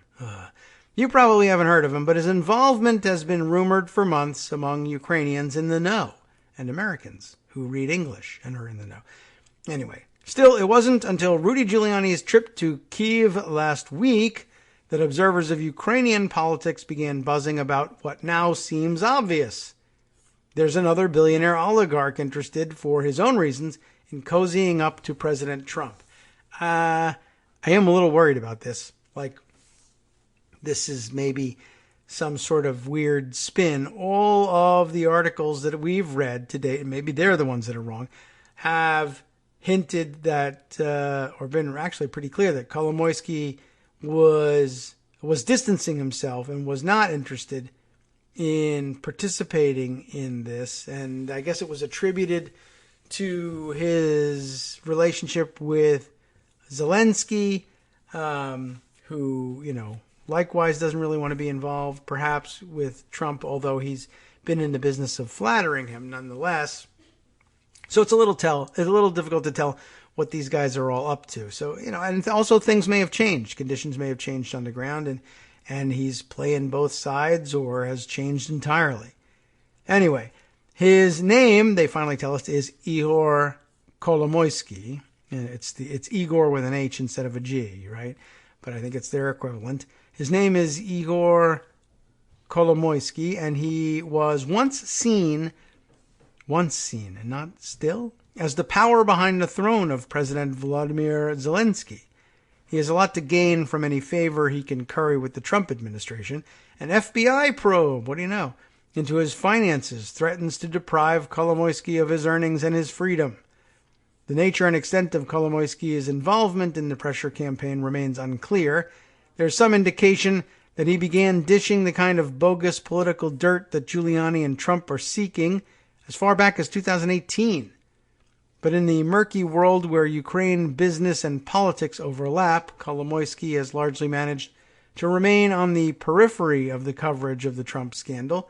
That is, at least until Rudy waltzed back into town. Giuliani's Kyiv trip last week gave away the game, according to Ukraine observers. He took a series of meetings with figures known for their close association with Kolomoisky. Interesting, I didn't hear his name mentioned in any of them. But according to these Kolomoisky's associates' own accounts and Ukraine news reports, they fed more dirt to Giuliani, who was an eager recipient. One longtime Western official stationed in Kyiv, speaking anonymously due to the lack of authorization to speak publicly, told TPM that it seemed Kolomoisky was trying to become friends with Trump and Giuliani. There have been other indications of an alignment between Kolomoisky and Giuliani, who, for at least a year, has been searching for dirt that would benefit Trump politically. TPM learned that Kolomoisky retained Bud Cummins, we did hear about that, an American criminal defense attorney and former U.S. attorney for Arkansas, right, to represent him in a federal criminal investigation in the United States. Around the same time last year, as TPM previously reported, Cummins tried to set up a meeting between American law enforcement and a Ukrainian prosecutor who was offering information about the Bidens and supposed Ukrainian interference in the 2016 election. That information later became the basis of Trump's pressure campaign on Ukraine. And it's noted here, as they said, as TPM previously reported. And it must have been their reporting, because it says it's exclusive, so it must be true.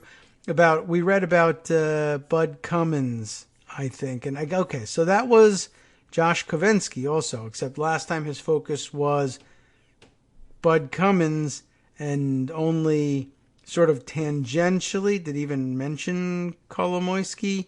Maybe it wasn't known at the time that he'd be representing him.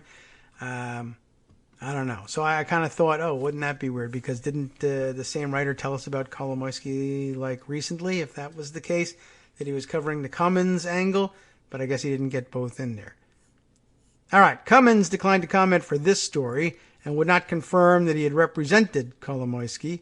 Cummins did say, as far as I know, Igor, he calls him Igor, Kolomoisky had no role in the request made to me to connect Ukrainian officials with DOJ in regard to the various allegations. It is not clear if Kolomoisky himself has directed any information to Giuliani.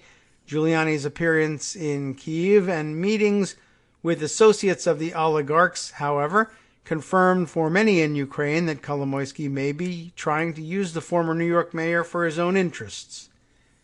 Kolomoisky's actions mirror those of Dmytro Firtash, another Ukrainian oligarch, currently fighting extradition to the U.S. from Vienna. Firtash hired 2 Trump world lawyers to help him defend himself. Those lawyers later met with Attorney General Bill Barr to discuss Firtash, and documents from Firtash's case, including allegations against the Bidens, were shared by Giuliani on Fox News, or at least were waved around on Fox News. I think that's what he was doing. In the case of Kolomoisky, Cummins forwarded a message containing the same topics to federal prosecutors in Manhattan. Later, associates of the oligarch met with Giuliani in Kyiv about similar topics. Kolomoisky seems to be trying the same thing as Firtash. Vladimir Fesenko, a Kyiv-based political analyst, told TPM, "Our oligarchs think that if you befriend the main person in a country, then that will solve all your problems. It's not clear it even works like that in Ukraine anymore. It was never supposed to work like that in the United States, but now we have Trump." The dynamic suggests that yet another powerful, scandal-ridden oligarch sees an opportunity provided by Giuliani's and Trump's efforts to smear their political opponents. For Kolomoisky, the prospect of pleasing the White House comes with 2 possible benefits: shutting down the American criminal investigation of him, how ironic, given what the dirt they claim to have on Biden is all about, and getting a favorable resolution to a massive embezzlement case involving a bank he previously owned. Kolomoisky had a high-profile run-in with America's mayor in May after Lev Parnas and Igor Fruman, 2 recently indicted Giuliani associates, met with Kolomoisky in Israel, asking for access to Zelensky. This story we've heard. Kolomoisky says that he kicked the pair out, but it led to a public spat in which Giuliani called for Kolomoisky's prosecution. And embedded here is that tweet saying, "This is a test for the president-elect. He has already surrounded himself with some people that are enemies of President Trump," then the president-elect being Zelensky here. Now this notorious oligarch is said to also have people around him. Kolomoisky should be prosecuted for the threat. Let's see. It will tell us a lot about control. ? Let's see. ? It will tell us a lot about control. ? Rudy doesn't know how to punctuate. Anyway, since then, the relationship appears to have veered back into friendly territory. Vadim Shulman, a former business partner of Kolomoisky's, now embroiled in a nasty multi-million-dollar legal battle against him in London and Delaware, told TPM that he believed Kolomoisky had tried to, quote, solve the issue with the FBI by giving documents on Biden, unquote. And a rather pointed remark here by Kolomoisky. "F your Shulman," Kolomoisky told TPM when asked to respond to the allegation. At least it was not another one of those no comment deals, right? When asked about Giuliani's arrival in Ukraine, Kolomoisky replied, "He's what? In Kyiv?" Maybe a little coy. Michael Sullivan, a former ATF director working as an attorney for Kolomoisky, interesting, did not return repeated requests for comment. Bob Costello, an attorney for Giuliani, did not return a request for comment. Giuliani himself did not reply to requests for comment. Let's see. Next section here is a section called Mr. K Goes to Washington. Guess we'll be talking a little bit more about Kolomoisky. A jowly business magnate with a reputation built in part on allegations of contract killings, which he denies, and a fluent command of the Russian language's palette of vulgarity, Kolomoisky is known as one of Ukraine's most combative oligarchs. Fantastic. He returned to Ukraine days before Zelensky's inauguration in May 2019, after being exiled over accusations that he embezzled $5.6 billion from a bank he owned. The bank, Privat Bank, was nationalized in December of 2016 in one of the last policy moves towards Ukraine coordinated by the Obama administration, the IMF, and other international backers of Ukraine. Kolomoisky had developed a business empire in the United States that encompassed metallurgy, all the magnates have metallurgy going on, and Cleveland real estate, funded in part by money from the bank. The FBI investigation, run out of the Northern District of Ohio, is reportedly examining allegations of financial wrongdoing. I can't believe it. The U.S. Attorney's Office for the Northern District of Ohio declined to comment. Before he was elected president of Ukraine earlier this year, Zelensky was a comedian who gained fame on one of Kolomoisky's TV channels. The association has raised questions about the extent of Zelensky's ties to the oligarch. American diplomat George Kent said that how Zelensky handles his relationship with the oligarch while president, quote, was going to be a mark of his willingness to really make a break from past relationships and stand on principle, unquote. The dual issues of the FBI investigation and the bank left Kolomoisky in a vulnerable position, I can't say either of those words, vulnerable position with respect to the United States, or Unit States, as I might mispronounce it. Okay. He reportedly was forced to flee Switzerland for Israel, so he's all over the place, where he has citizenship, in September last year amid fears of a U.S. extradition request. Bud Cummins, back to him, a former U.S. attorney in Arkansas retained by Kolomoisky, said that he was approached by intermediaries of Yuri Lutsenko in September of 2018.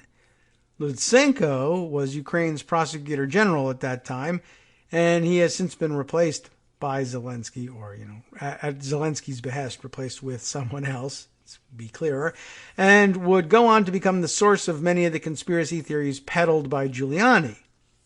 The intermediaries wanted Cummins to transmit a request for a meeting between Lutsenko and U.S. law enforcement.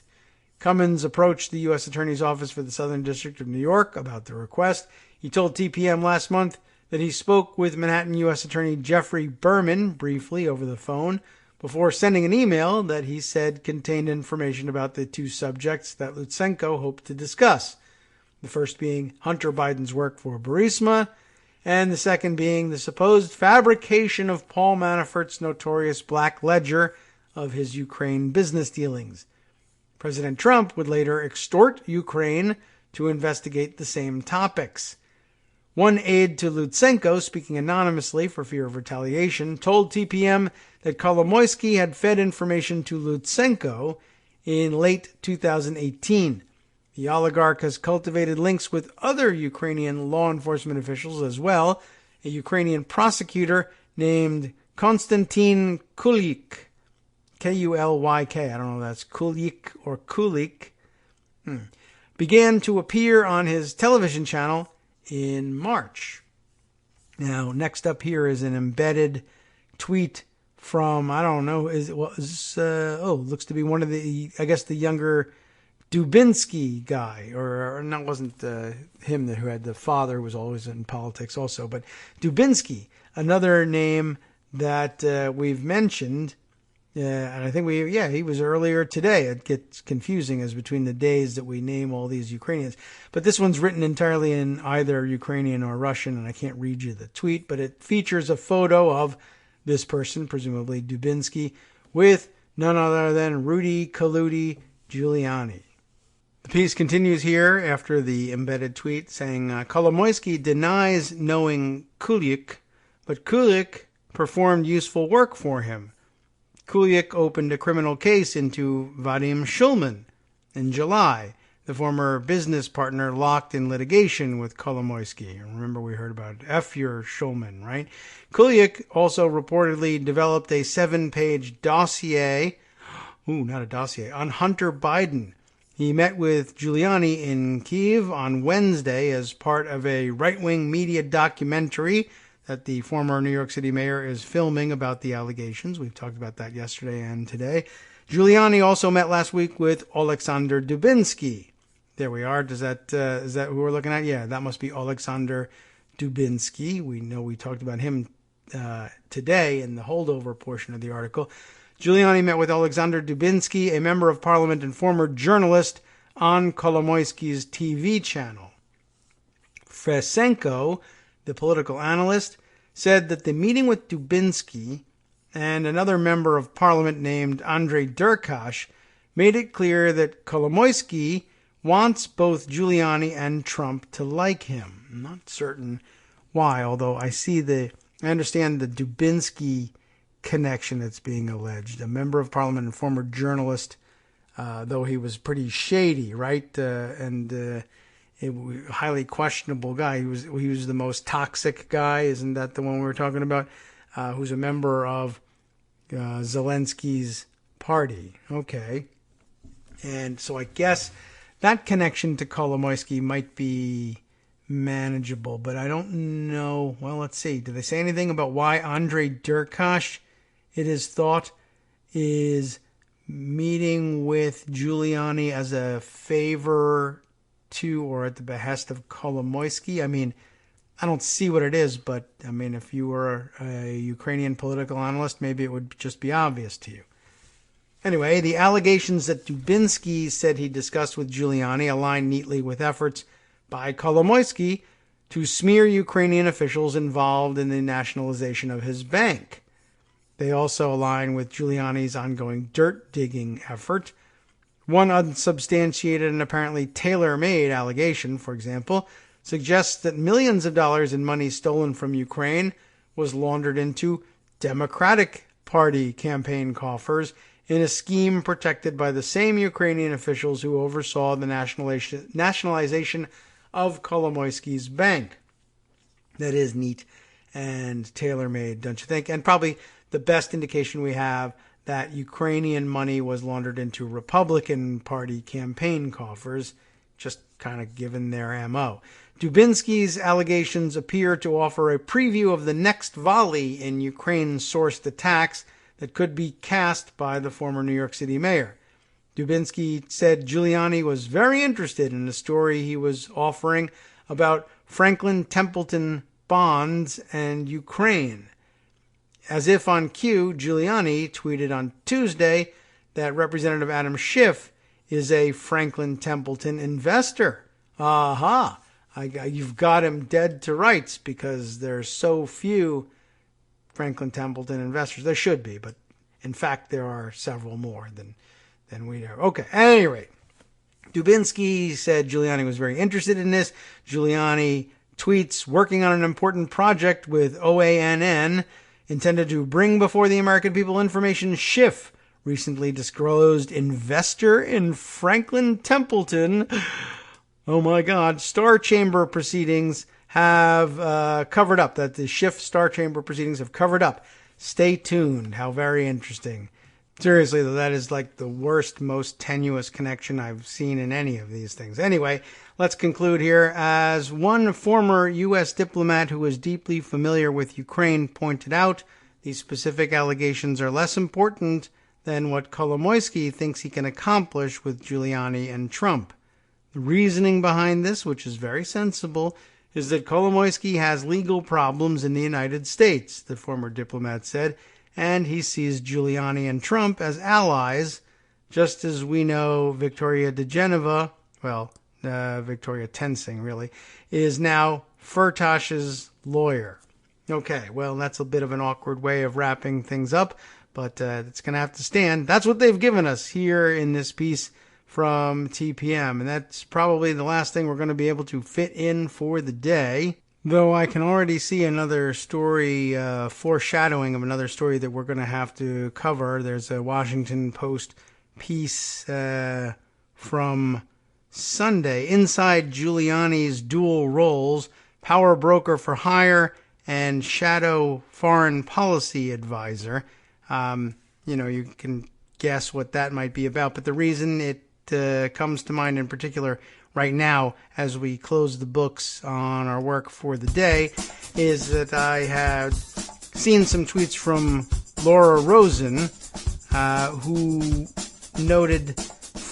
had taken some clips from the article here, and her second tweet takes note of this portion which says that Giuliani in an August 13th meeting suggested lawyers with Quinn Emanuel, which represents Bank of Ukraine, hire him, Giuliani, to do a PR campaign against Kolomoisky, who, of course, we've just been discussing. Quinn partner is William Burke, who is the lawyer for Don McGahn, Laura notes in her tweet. And she's got a screenshot from out of this Washington Post piece to bolster it, along with some highlighted portion here. Very interesting. So, I mean, I guess putting all that together, it does seem like you get whiplash going back and forth in between the two positions here, but it may very well then be the case, and this may be the argument, that Kolomoisky was inclined to kick Parnas and Fruman, at least, if not Giuliani as well, out of his office and have nothing to do with them, but has since decided, either for his own reasons or because he's come under pressure in a smear campaign threatened by Giuliani, to switch sides. How odd would that be? From Daily Kos Radio on networksradio.com. You have been listening to the Kagro in the Morning Show with David Waldman. Well, thanks again for hanging in there with us on another disruptive day. I hope I have good news for you tomorrow with respect to the state of the roof. Do stay tuned now for Justice Putnam and his West Coast Cookbook and Speakeasy coming up next, right here on Netroots Radio. We'll see you tomorrow.